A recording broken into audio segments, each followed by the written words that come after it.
life. Good morning. Thank you for waking up with us. We're so glad that you're here today. We're going to praise Jesus. So wherever you may be right now, sing this out with us. Arise, my soul, remember this. He took my sin and he buried it. No longer I who live, now Jesus lives in me. For I was dead in sin, but I woke up to see the light.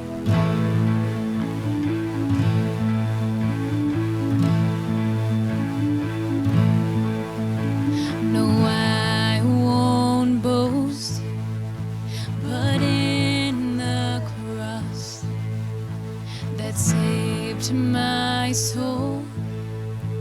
All else is lost.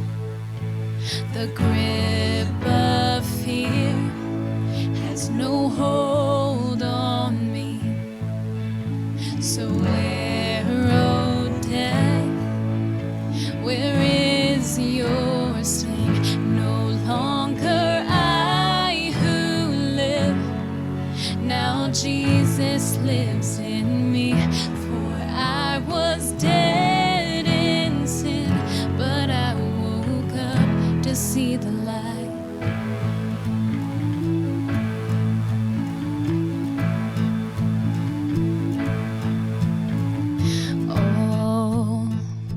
All of this for your glory. All of this for your glory. All of this for your glory.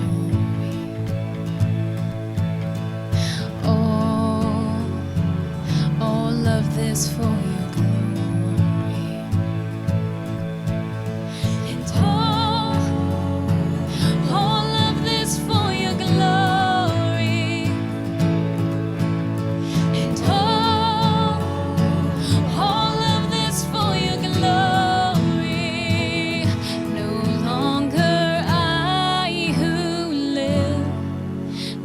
Jesus lives in me, for I was dead in sin, but I woke up to see the light.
In the darkness we were waiting, without hope and without light, till from heaven you came running. There was mercy in your eyes, to fulfill the law and prophets. To a virgin came the word, from a throne of endless glory to a cradle in the dirt.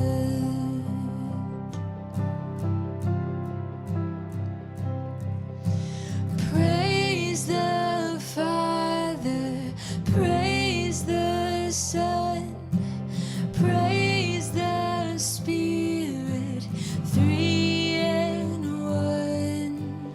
God of glory, majesty, praise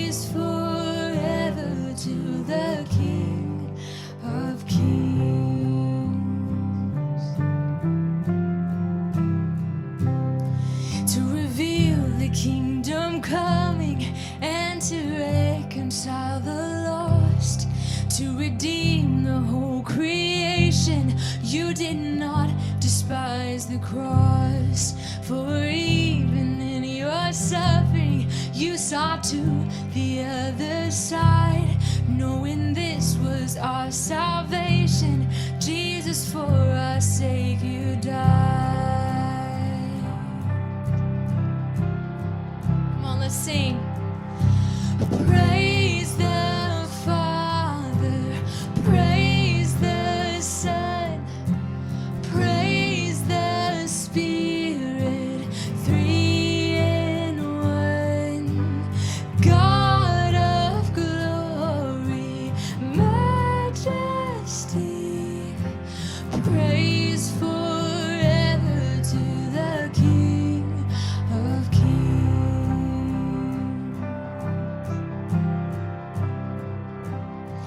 In the morning that you rose, all of heaven held its breath, till that stone was moved for good, for the Lamb had conquered death.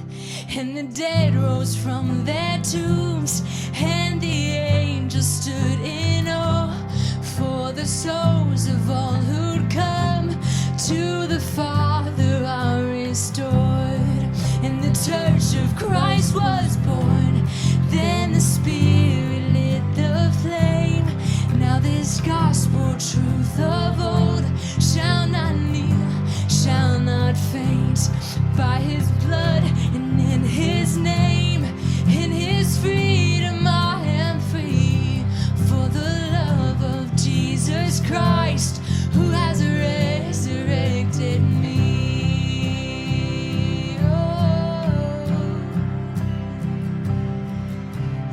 Praise the Father, praise the Son, praise the Spirit, three in one.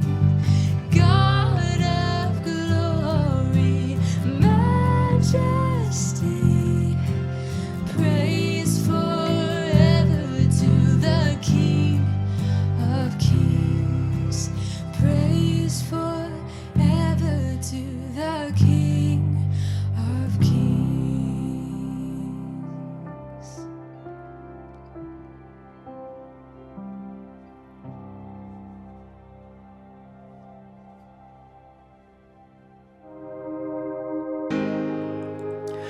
Be still and know that the Lord is in control. Be still, my soul. Stand and watch as giants fall. Won't be afraid, you are here. You silence all my fears. I won't be afraid, don't let go. Be still my heart and know I won't be afraid. I won't be afraid.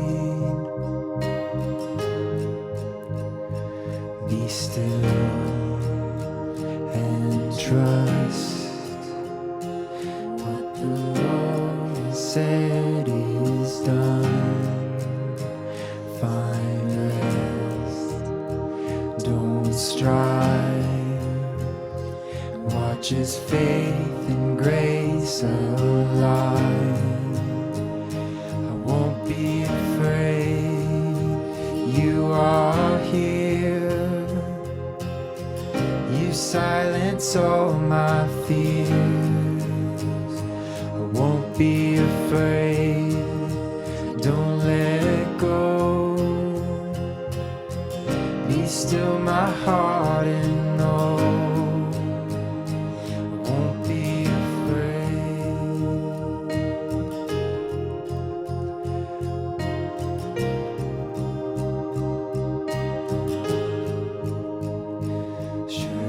love and mercy, your peace and kindness will follow me, will follow me.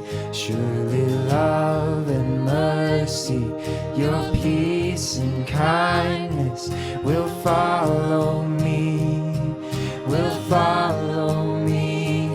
Surely love and mercy, your peace and kindness will follow me, will follow me. Surely love and mercy, your peace and kindness will follow me, will follow me.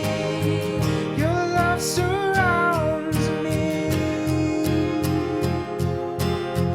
Your love surrounds me. Your love surrounds me. Your love surrounds me here.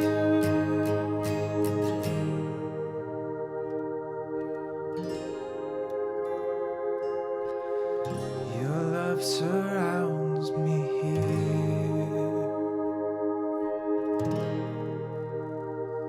God, I thank you that your love surrounds us, God.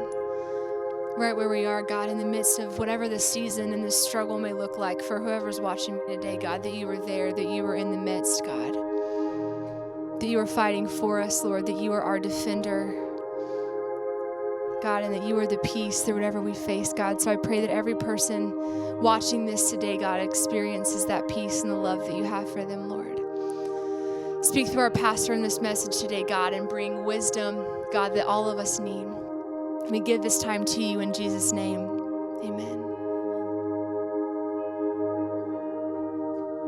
Happy Sunday morning, Real Life. I am so glad you guys are here today and we've gathered together. You know, even though this season we're online, it doesn't mean that these messages aren't going to be inspiring and encouraging and fun. Now, speaking of fun, Mother's Day is next week. We've got a special day planned for Mother's Day you don't want to miss next Sunday.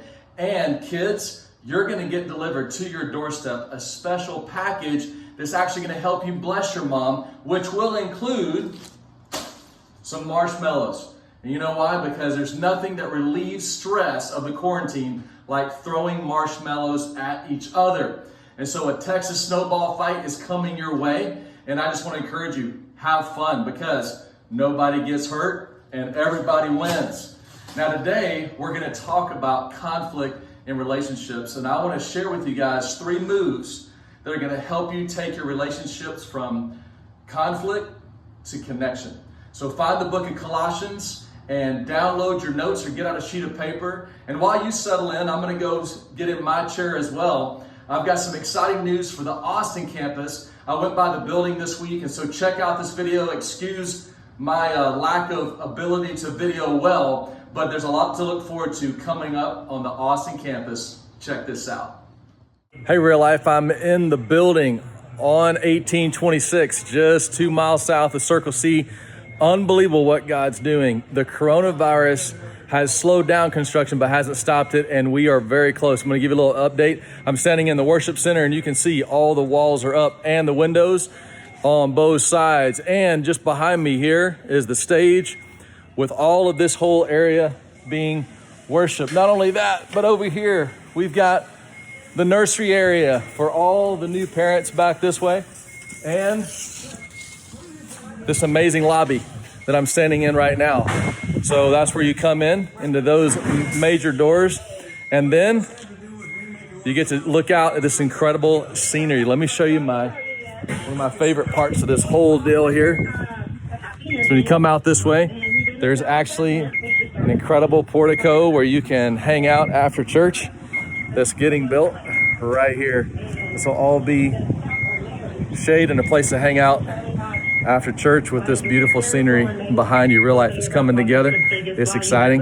Can't wait for us to be together. Austin campus, you guys need to be getting excited as we just continue to work out all the details of when the building's going to be ready this summer, and also the Corpus campus, just continuing to negotiate with Waves Resort. Both campuses definitely going to be able to gather at some point this summer. But let me just tell you, while those workers are building our building, God is building us.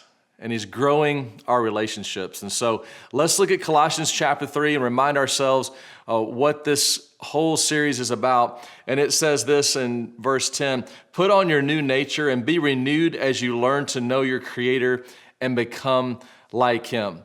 You see, we need to remember that the cross, remember, is all about connecting us to God, that vertical beam, but also that horizontal beam. As Christ, look at this in verse 11, Christ is all that matters. He lives in all of us. And so we know that Christ lives in us. And the only way we can have healthy relationships with others is when we have a healthy, growing relationship with God. And today we're going to look at these three words in verse 12, the last three words. Notice what they are. The three words are humility, gentleness, and patience. And I'm going to share with you today how those three words are actually three fight moves that'll move your relationships from conflict to connection. Because one of the things that short circuits what God wants to do in your life is getting you sideways with your friends, getting you frustrated and upset and not knowing how to resolve an argument with your family member. What short circuits relationships is when we have conflicts, which are very normal, very natural to have disagreements, have arguments, to fight is just a part of life, but we need to fight fair. You see 2 Timothy chapter 2, verse 23, notice what it says. I'll put it on the screen. It says, again, I say, don't get involved in foolish, ignorant arguments that only start fights. You see, the reality is that conflict's a part of life, but a lot of arguments just are not necessary.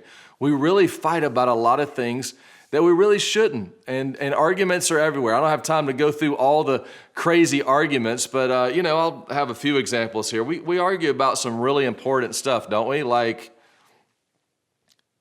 toilet paper. Now, let me just say, I am glad to see these back on the shelf. But some of us had conflicts trying to grab some at HEB. But the conflict we get into on a normal time, in a normal rhythm, is, are we going to have this over or under?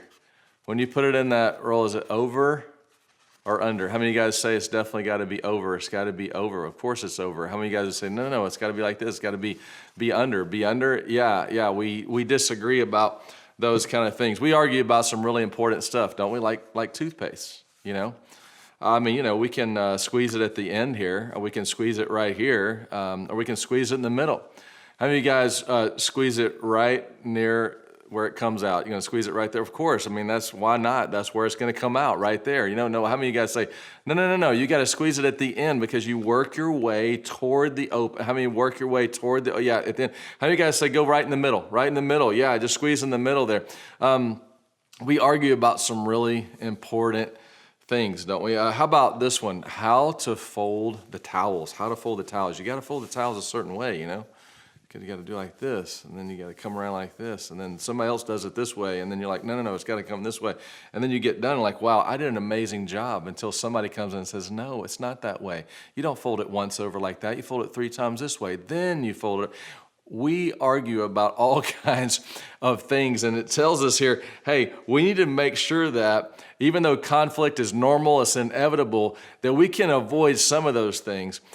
Because a lot of times what we think is that all we do in marriage is just point out the problems in the other person, and then we're just going to kind of just let that grow and get really out of hand. And it's like the mom that went in to just peer into her daughter, was in her room, and her little girl was playing with Ken and Barbie dolls, and so she didn't see the mom, and so she's playing wedding.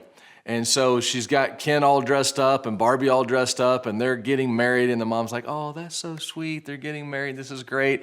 And then the little girl said, it's time for your vows. And so the mom's listening, and the little girl says, you have the right to remain silent. Anything you say can and will be used against you. So we've got conflict. It happens, and it's normal. And we want to avoid the things we can and realize, and really just ask yourself, is this really important? Is this really worth arguing about? Some of the times it's not. But listen, some of the times it is. And how do we navigate that? I think the first thing we want to answer today is, before we figure out these 3 fight moves, is what is causing it? Because I believe a lot of us are having conflicts. Matter of fact, let me ask married couples, let me ask singles, kids listening. How many of you guys have had an argument since the quarantine started? There has been a conflict. There's been a conflict since quarantine. Yes, some of you are like, yeah, the quarantine's causing the conflict. I mean, it's really, really tough out there. How many of you guys say, no, it's not just since the quarantine, it's the last, not just few weeks, the last few days I've had a conflict. Last few days there's been fights? Yes, of course. Okay, we got a lot of participation. How many of you guys would say there's been conflict this morning before this started? Yes. Even how we're going to get online? No. Let's use the iPad. No, let's use the laptop. There's fights everywhere. Listen, this happens. And if you're not raising your hand, that just means that you're quarantined in your apartment by yourself. Haven't seen another person in 40 days, even on Zoom. And so we're glad you're connecting too. But let me just tell you, when there's other human beings involved, there's going to be conflict. And I just want you to know it's okay that you raised your hand, that there's conflict. You got to figure out, first of all, why? Why is there all this conflict around me? Why do we get turned sideways? What's happening? And James tells us that. And I'm going to show you on the screen here. It says in James chapter 4, verse 1, he tells us very plainly, why do you fight and argue with each other? That's the question. That's what we're at. Why does that? He says, isn't it because you're full of selfish desires that fight to control your body? Look, he says, you want something you don't have, and you want it. Go down to verse 3. Yet even when you pray, your prayers are not answered because you pray just for selfish reasons. You see, he tells us, and listen, there's 2 main reasons you're getting in conflict with other people. And the first one is, and I want you to write this down, you are selfish. And so am I. I mean, we really are, without Christ living in us and working in us and giving us a different nature, we are selfish people. We're all self-centered. And he says, you want what you don't have. That's what he says right here in this verse. And what's going on is it's not going like I thought. They're not doing it my way. It's over, not under, with the toilet paper. It's squeezed from the end, not from the middle. It's fold the towels this way. And we get our expectations are here and they're doing this. And let me just tell you, when you expect them to do this and instead they do this, the differential of that is how mad you are. Because you're selfish, and it's about what you want, and it's about when you want it. It's about your opinion, and you don't care what they want. You don't care what their opinion is. You don't care if they see it a different way. James is saying the conflict is happening, but it's starting inside of you. And what selfishness says is, it's all about me. I don't care about you.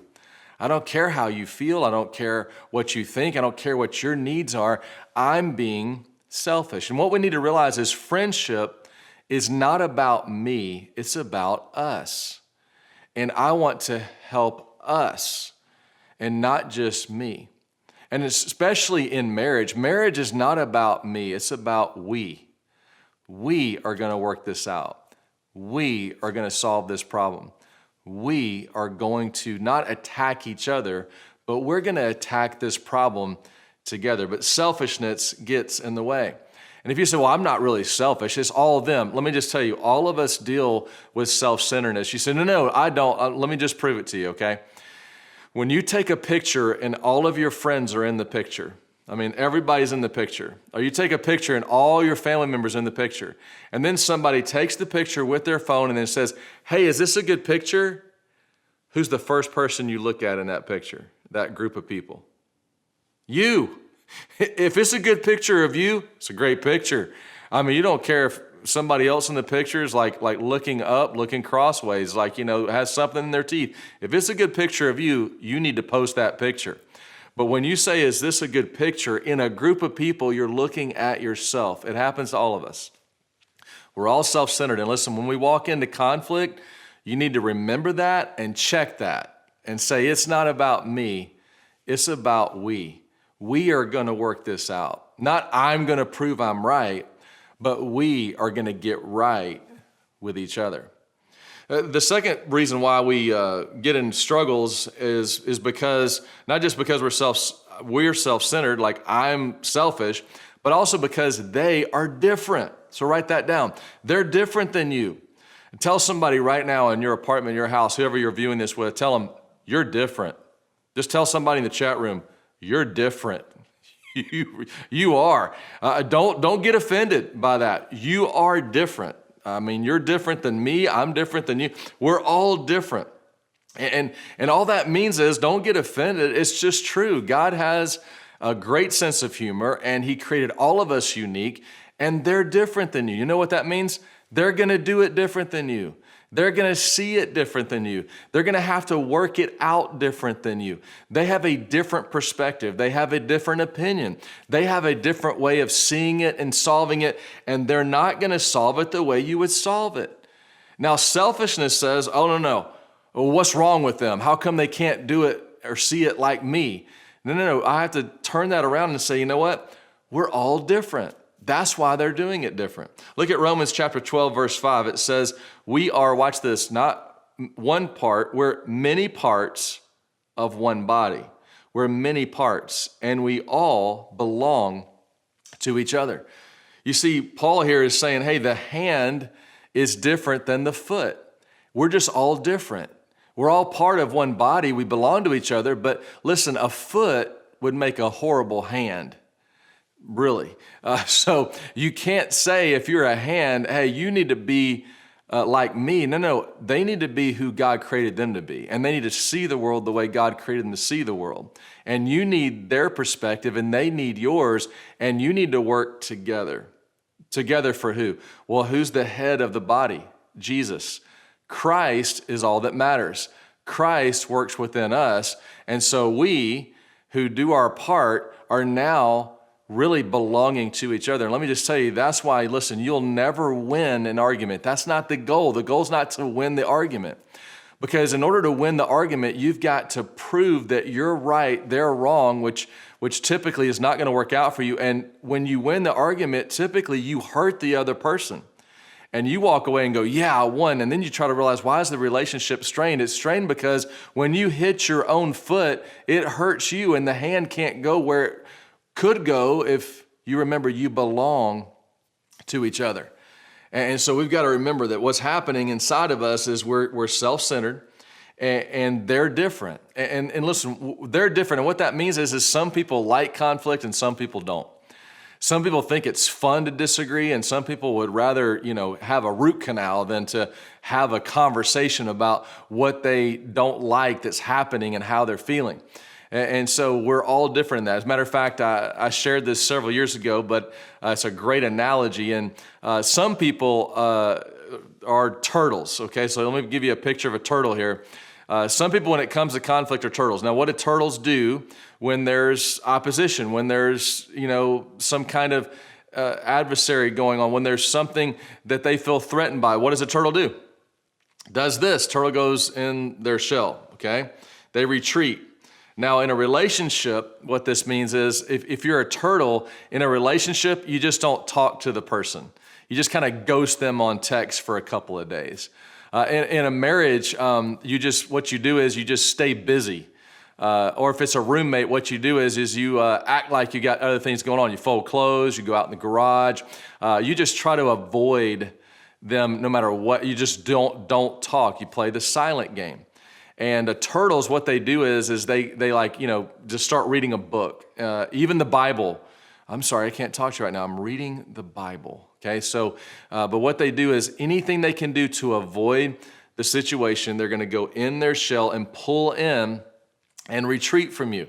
They may go out and I'm just going to go get a drink, or I'm going to go watch a movie by myself, and I'm going to go hang out at mom's house. I'm going to go hang out with the girls. I'm going to go hang out with the guys. And so that's what turtles do. Now, how many turtles are out there? You avoid conflict. You go in your shell. Yeah, you're out there. That's great. Some of you are scared to get out of your shell to raise your hand.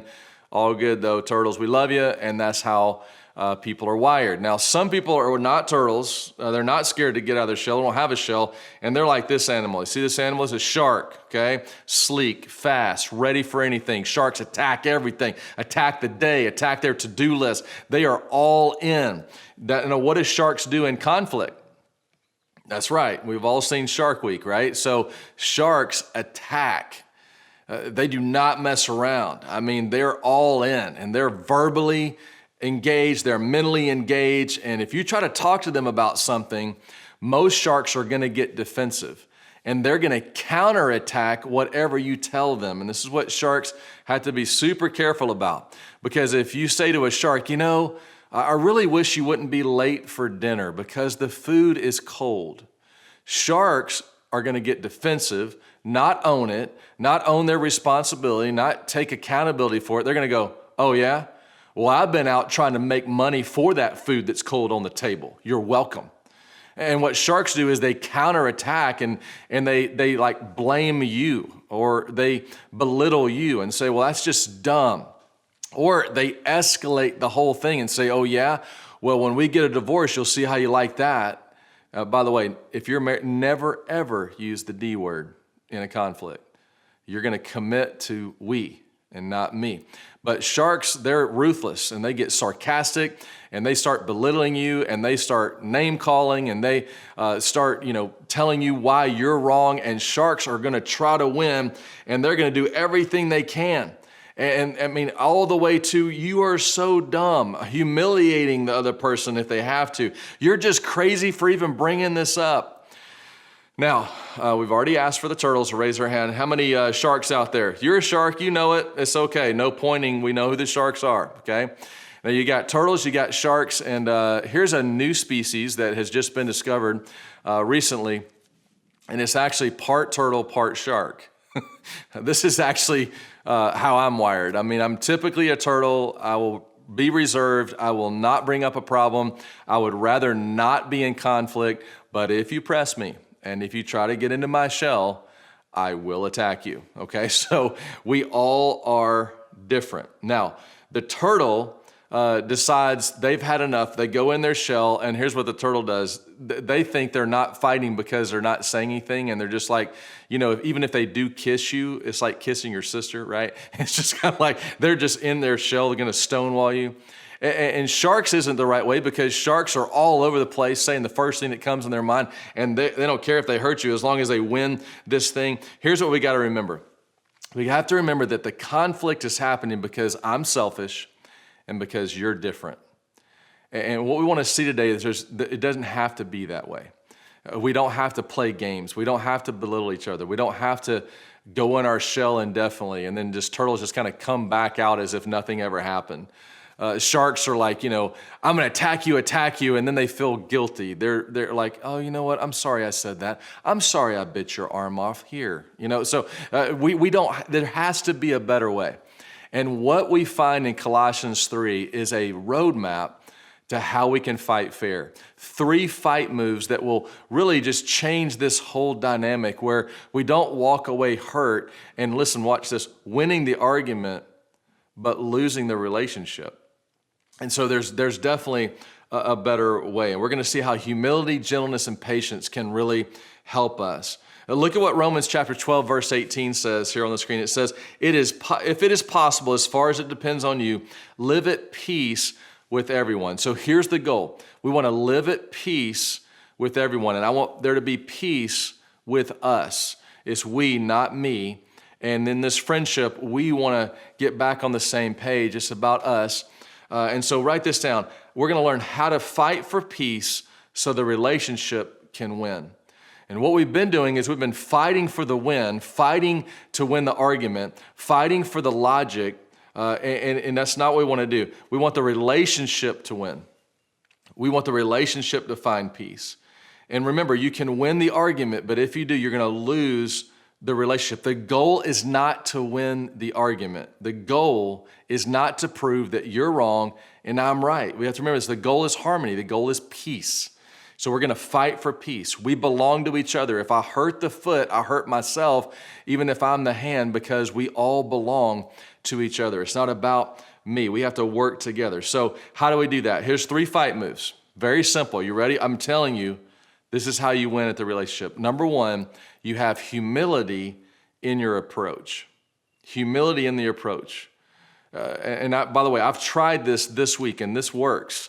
We have worked so hard in our lives and been taught by culture that the goal is to win, to talk over each other, to come in prideful and come in loaded with your logic and win and slam dunk and don't give them any room for the debate. Just, I'm right, you're wrong. And listen, that's a horrible way to approach. You have to have humility. Please back up and have humility. Logic is not going to win. You have to have the emotion and the approach of humility. You see, if I tell you, I told you to fill up the car with gas, and you didn't fill up the car with gas, and now you're out of gas because you didn't listen to my advice, which proves you're dumb. What's the next argument? No, listen.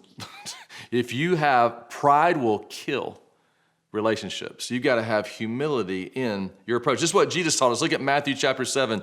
He says, and why worry about a speck in your friend's eye when you have a log in your own eye? Circle speck, circle log there. Jesus was funny, by the way. That's why he had so many friends. He's disarming with humor here. And he says, no. How can you think of saying to your friend, let me help you get rid of that speck in your eye when you can't see past the log in your own eye? Are you trying to get the sawdust out of your friend's eye because you got a baseball bat in your own eye? Humility says, you know what? I'm going to be humble. I'm going to walk into this thing and realize I don't have all the angles. I may be pointing at the tail here, but I don't see the whole elephant.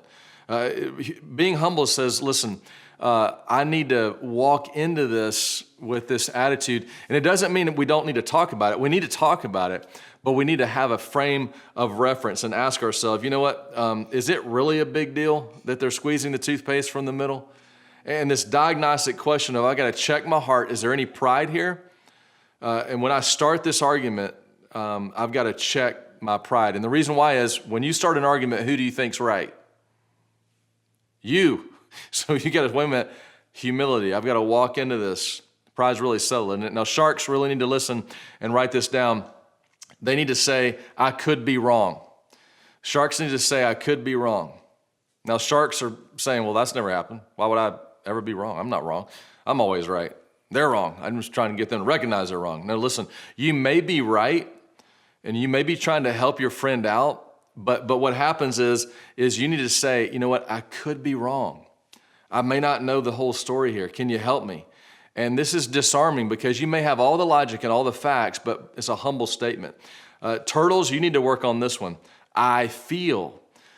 Sharks will tell you how they feel. This is how I feel right now, but I feel. And by the way, this is the most important nugget of conflict resolution is I feel disarms, because I'm not trying to attack you. I'm just telling you how I feel. And all of a sudden, the goal is not to win the argument. It's just for you to hear me. Is for us to just agree that I've been heard, that you don't even have to understand why I feel this way. Because if it's all about I need to get my way, you're going to lose the relationship. And so I feel is what we need to work on.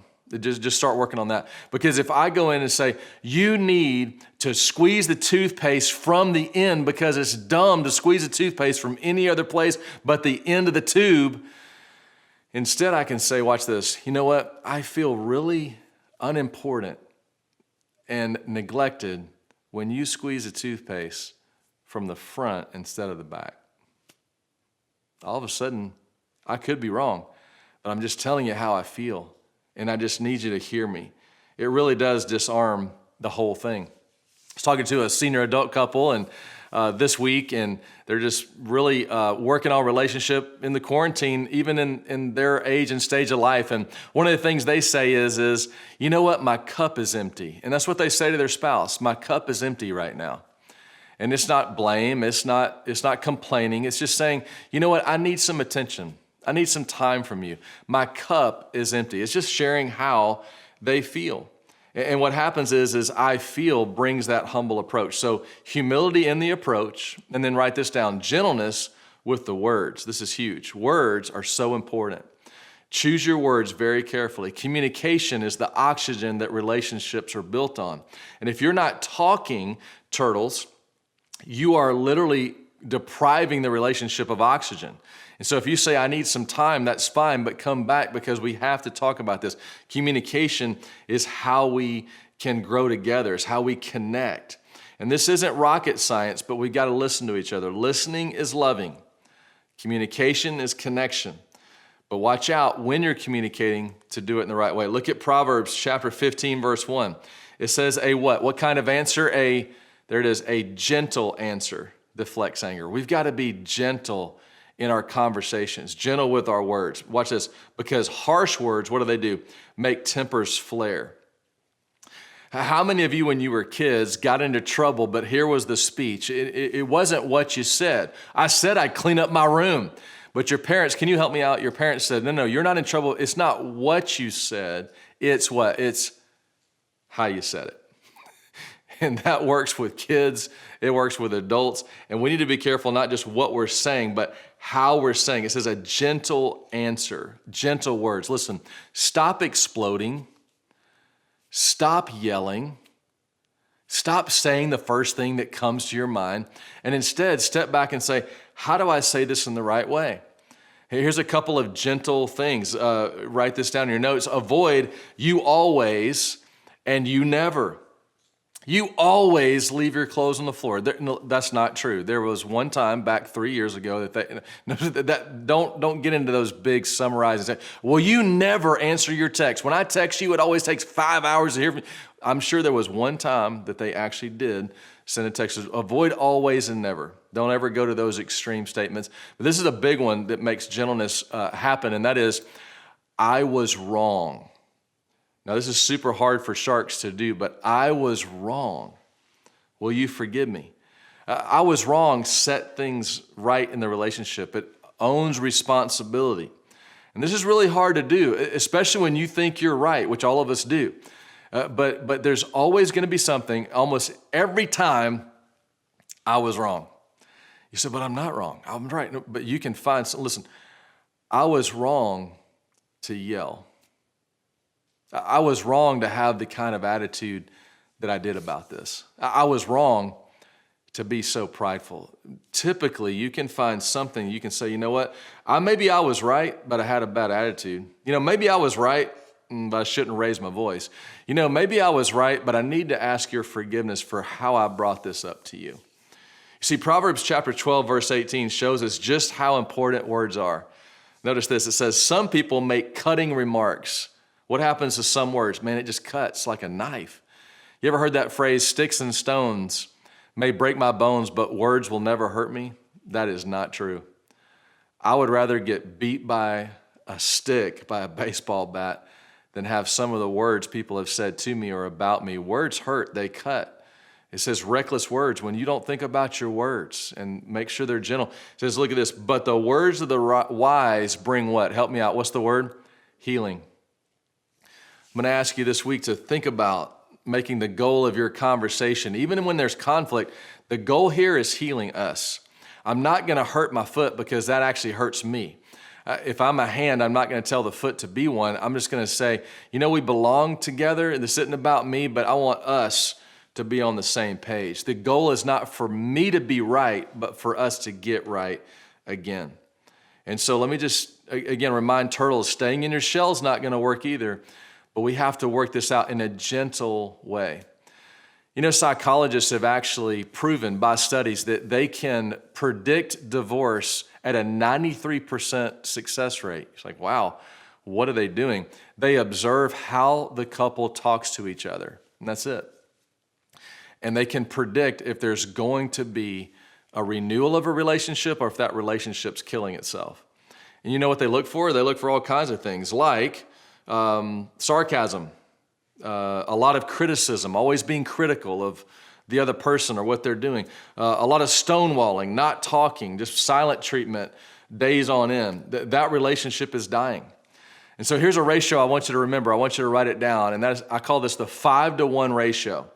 And this is from a parenting magazine. Years ago, I read this. It said that for every one criticism and conflict you need to have with your child, there needs to be 5 compliments and affirmations of the relationship before that.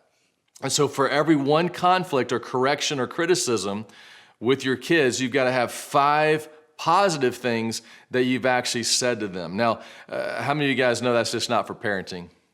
That's just not for kids. That's for all of us. And we're all kids at heart anyway. as for adults, as for your coworkers, and for your friends, for your family members. They all need encouragement. So before you bring up the conflict, ask yourself, have I been complimenting and affirming?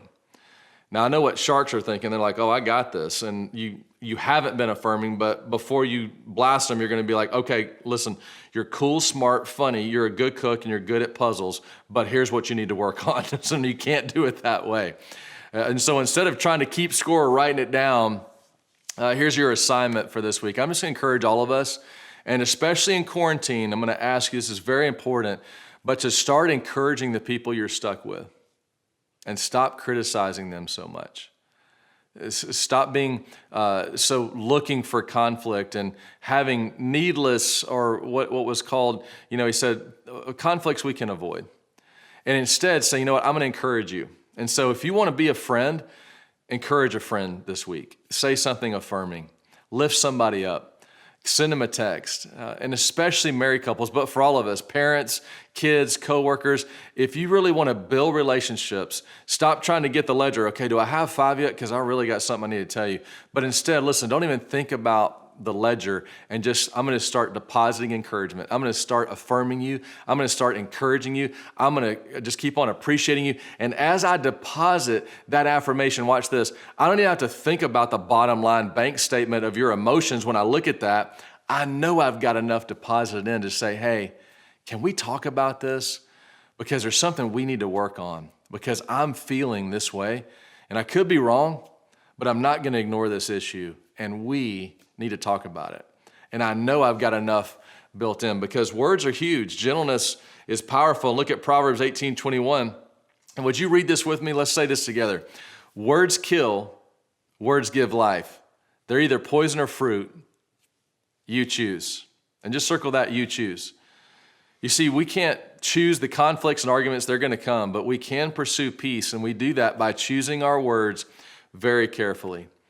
And you say, I've never killed anybody. It says words kill. Listen, how many times have you killed the relationship, killed the self-esteem of that person, killed the dreams they were sharing with you, killed the idea before you really just thought about it? It's not that bad of an idea. It's just a different way to see it. And let's just start being gentle with our words. So we want to be humble in our approach to solve this together. We want to be gentle with our words and how we say it. And we're not going to attack them. We're going to be affirming. But we're also going to be patient with the outcome. You see, patience is huge.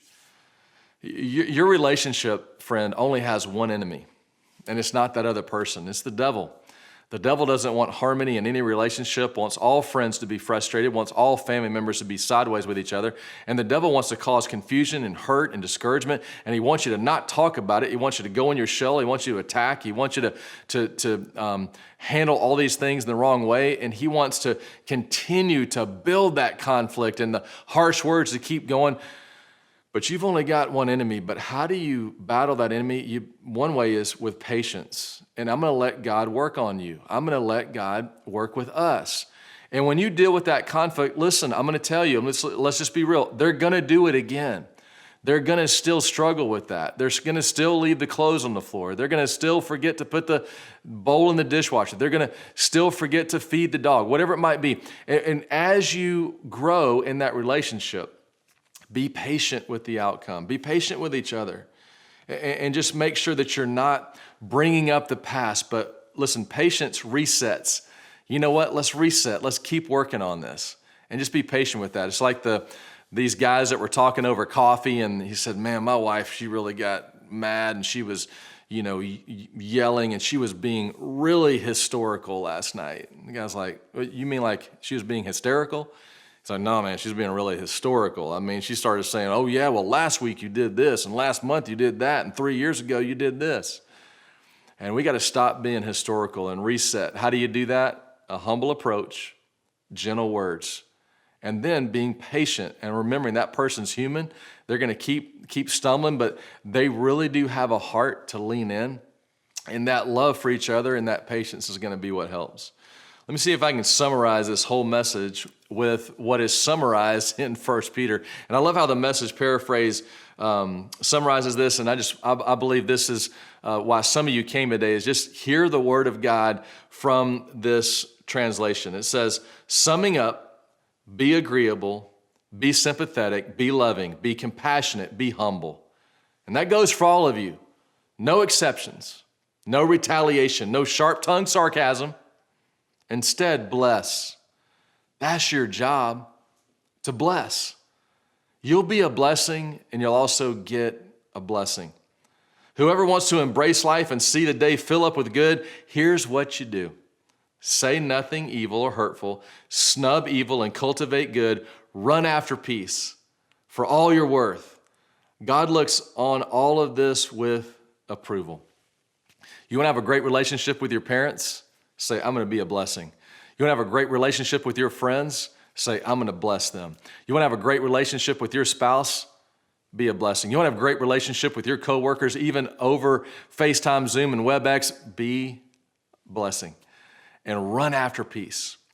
And so I just want to leave you with this question that really has been a game changer in my relationships and even among our teams at Real Life. And here it is. I want you to write it down, and that is, how can I pray for you?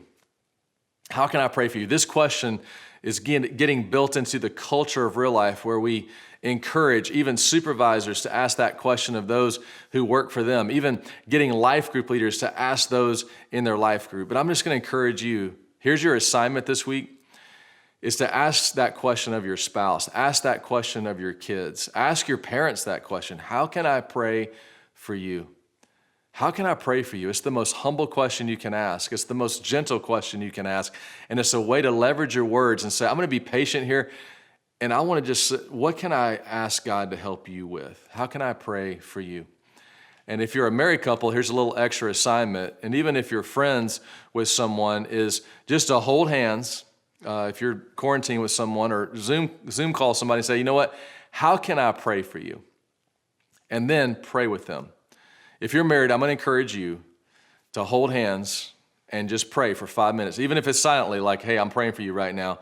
But just to get comfortable enough to say, God, I just want to thank you for my wife. I want to thank you for my husband. I just want to ask you to help them, bless them. And when you know how to pray for them, just do that. Just pray for each other. And watch, I promise you this, you cannot pray for someone and be in conflict for long, because prayer and patience leads to peace. You say, well, how do I know that? Are you telling me single, married, if I just start praying for this person, there's going to be peace? That's what the Bible says. Look at Philippians 4. It says this. And by the way, this is for us in quarantine. Don't worry about anything, Real Life. Listen, it's going to be okay. Phase 1, phase 2, it's going to be okay. Instead, pray about everything. Don't worry, pray about everything. Tell God what you need. Thank Him for what He's done. But look at the result of prayer. Look at the result of being patient and trusting God with the situation. Then you'll experience what? Peace. You'll find the peace that you've always been looking for. Watch this. Which exceeds anything we can understand. His peace will guard your hearts and minds as you live in Christ Jesus. Let's pray about that together. And with your head bowed and eyes closed, I would ask you, friend, to realize if you got a lot of conflict around you, just look inside of you. Because we can't have peace around us until there's peace inside of us. And if you just really feel like your heart is in conflict right now, and you've been just trying to get that other person to do what you want them to do, and you thought then you would have peace. No, listen, peace is an inside job. And if you're looking for peace, you can find Him right now. His name is Jesus. He's called the Prince of Peace. And would you turn your life over to Him right now and just say, Jesus, I need peace, and I receive you into my heart right now.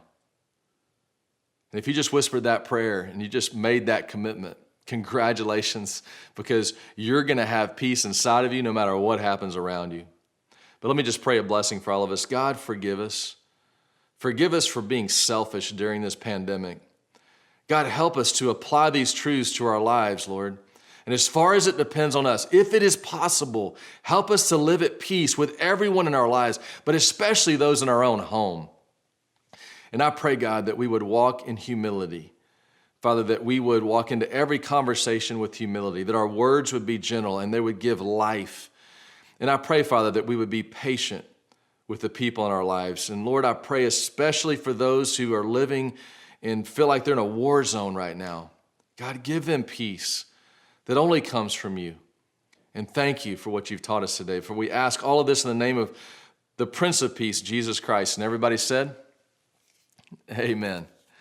Real Life, thanks for joining us online. And we're going to sing a special song to focus our hearts for this week. And before we do that, let me just remind you of myreallife.org/community. If you can continue to give to Real Life, thank you guys for being so generous. It helps us help others who are in need. We've already given away over $6,000 to people who've been impacted by the pandemic. And so thank you guys who are able to give. It just means so much. You're such a generous church. I also want to remind you at myreallife.org/community, there's a way to sign up for the virtual marriage workshop coming up in a couple of weeks. Don't miss that. And singles, you join us too, but it's for individuals, couples. Don't miss 3 hours with Jimmy Potier. Just a great investment in your marriage. Without even leaving your home, you can invest in your home. And so don't miss that. But worship team, let's just sing now, and may God bless you and keep you as we focus on Christ. Let's worship together. How deep the Father's love for us, how vast beyond all measure, that He should give His only Son to make a wretch His treasure. How great the pain of searing was, the turns His face away, as wounds which mar the chosen one bring many sons to glory.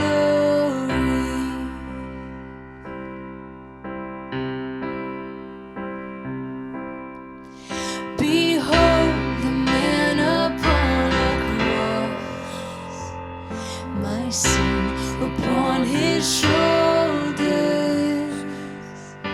Ashamed, I hear my mocking voice call out among the scoffers.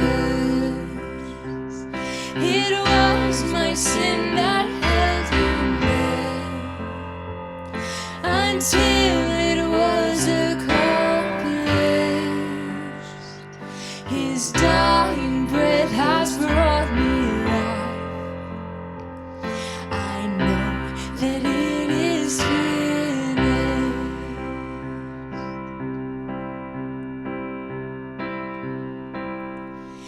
I will not boast in anything. No peace, no power, no wisdom. But I will boast in Jesus Christ, His death and resurrection. Why should I gain from His reward? I cannot give an answer, but this I know with all my heart: His wounds have paid my ransom. Real Life, we love you so much. You guys have a blessed week. We'll see you back next week.